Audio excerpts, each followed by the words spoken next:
Good morning, everybody. I'm out here again, my outdoor office on our side porch. Just a beautiful, beautiful spring morning on the Easter weekend. A little cool, but just a great morning to be sitting out here with a second cup of coffee. We reflecting for a few minutes on what this day is. It's Holy Saturday, and read from the book of Job, Job 14, 1 through 14.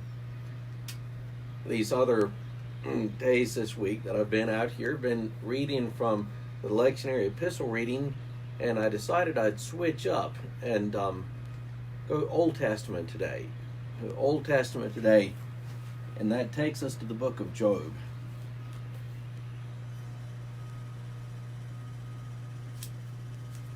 Job 14, 1 to 14.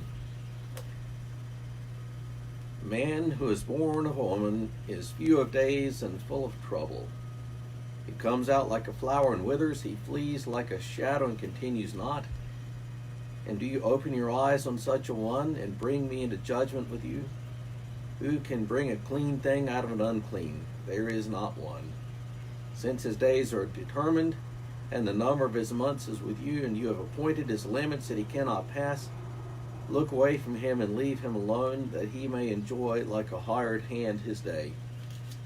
For there is hope for a tree, if it be cut down, that it will sprout again, and its shoots will not cease, though its root grow old in the earth, and its stump die in the soil. Yet at the scent of water it will bud and put out branches like a young plant. But a man dies and is laid low. Man breathes his last, and where is he? As waters fail from a lake, and a river wastes away and dries up, so a man lies down and rises not again. Till the heavens are no more, he will not awake, or be roused out of his sleep. Oh, that you would hide me in Sheol, that you would conceal me until your wrath is past, that you would appoint me a set time and remember me. If a man dies, shall he live again? All the days of my service I would wait, till my renewal should come. That is our reading this morning from Job. And it's not a particularly uplifting passage. Not a whole lot of hope to be found in that passage. But perhaps that's why it's really fitting for Holy Saturday. Holy Saturday, the day after the crucifixion. The day after the crucifixion. The disciples are at home. They're grieving, they're mourning, they're not going anywhere. It's the Sabbath for them. So they're staying in their homes, and they're grieving, and they're mourning. It's a day of incredible disillusionment for them.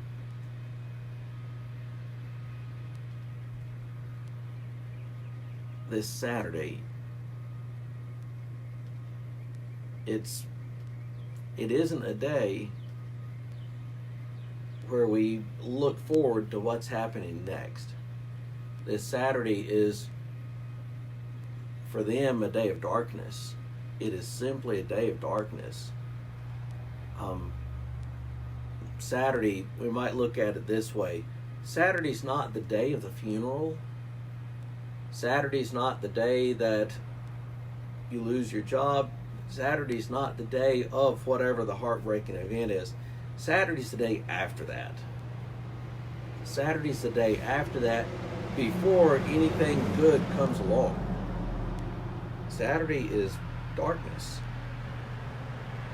Saturday is simply darkness. It's after the funeral. It's after the last of the church folks have left the last of the casseroles at your house, and you're alone. And you don't know what's coming next. That's what Saturday is. That is Saturday. The disciples had been told any number of times what was going to happen. Jesus had told them numerous times, okay, folks, here's what's going to happen. I'm going to be betrayed, and I'm going to suffer and die and rise again. He had told them that any number of times, and they either didn't understand it or they didn't believe it. And so on this Saturday, they're still in their homes, and they're mourning, and they're grieving, and they're lost. They're lost. Which I think makes this Job passage so fitting. And I don't know for sure. There's no way of knowing what these disciples were pondering about in their homes on this Saturday, on this Sabbath, so many years ago. But I wouldn't be surprised if they were bringing to mind a passage like this from Job. I wouldn't be surprised if they were bringing a passage like this to mind from Job, because there's not a whole lot of hope here. This passage from Job is raw, is hurting. They're hurting, and this passage from Job fits into that. Our days are numbered, and when we die, we're dead. Even a tree that's cut down can bud back up. But, wow. Poor mortals that we are, we die and we're dead, and that's it. And that's exactly where these disciples were. Like it's unfortunate in a way that it is so beautiful out here where I'm sitting. When I'm looking around, the azaleas are in bloom. There's not a cloud in the sky, beautiful Carolina blue sky, not a bright and sunny, not windy. It's a beautiful day. But I think to really get something of this Saturday, it should be cold and gray and barren. Cold and gray and barren, like an early February morning where there's not a hint of life anywhere. I sit here around and I see life budding out all over the place, but to really get this Saturday, you need to envision something totally gray and barren. Not a hint of life everywhere, sort of like you're in the landscape of the moon. That's Saturday. That is Saturday. And if we're going to get resurrection, what happens on Easter, need to remember that this resurrection business that took place Easter Sunday is something that is totally unnatural. That no amount of trees budding out or eggs hatching, none of that is anything like resurrection. The trees bud out every year. The flowers bloom every year. It is a totally natural event. Is nature working its course. Resurrection is totally different than that. Resurrection is unnatural. Dead people tend to stay dead. The disciples knew that. They knew that. Their Lord, their teacher, was dead. They knew that dead people stay dead. And so this day they're hurting.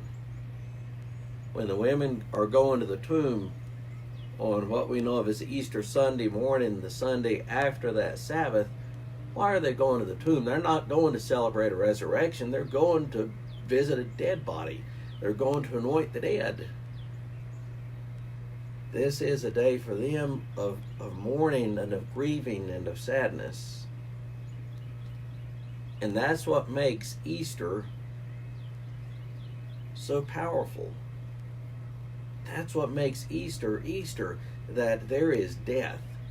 And we all know that dead people stay dead. There is death. He is cold stone dead. And then he's not. He's dead. Heart is stopped. He's cold.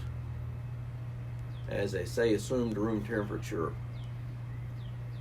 And the next day he's not. And that's resurrection. The analogy that I've used is resurrection isn't the azaleas blooming in early April, but rather resurrection is a flower blooming on the moon. It's the most unnatural thing imaginable. And so, for as beautiful as today is, think about that. that the beauty that we see around us isn't resurrection. It's a natural process. It happens every year. Believers, unbelievers alike. It is totally natural. It's the way God designed creation. But tomorrow is resurrection. The most unnatural thing imaginable.